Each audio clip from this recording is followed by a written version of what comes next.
విజయనగరం జిల్లా బొబ్బిలిలోని గొల్లాదిలో దారుణం జరిగింది. పక్షవాతంతో మంచానికే పరిమితమైన తండ్రిని కొడుకు హతమార్చాడు.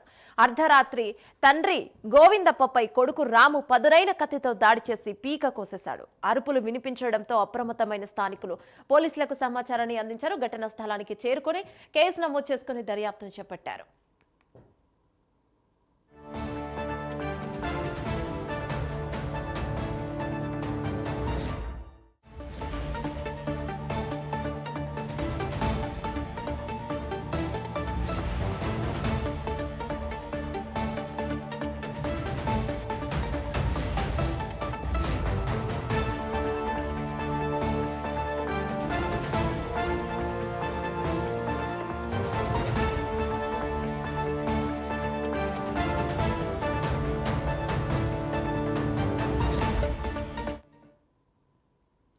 విజయనగరం జిల్లా బొబ్బిలిలోని గొల్లాదిలో దారుణం జరిగింది. పక్షవాతంతో మంచానికే పరిమితమైన తండ్రిని కొడుకు హతమార్చాడు.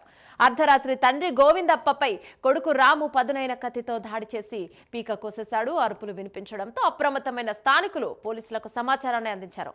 ఘటనా స్థలానికి చేరుకుని కేసు నమోదు చేసుకుని దర్యాప్తును చేస్తున్నారు పోలీసులు.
విజయనగరం జిల్లా బొబ్బిలిలోని గొల్లాదిలో దారుణం చోటు చేసుకుంది. పక్షవాతంతో మంచానికే పరిమితమైన తండ్రిని కొడుకు హతమార్చాడు. అర్ధరాత్రి తండ్రి గోవిందప్పపై కొడుకు రాము పదునైన కత్తితో దాడి చేసి పీక కోసేశాడు.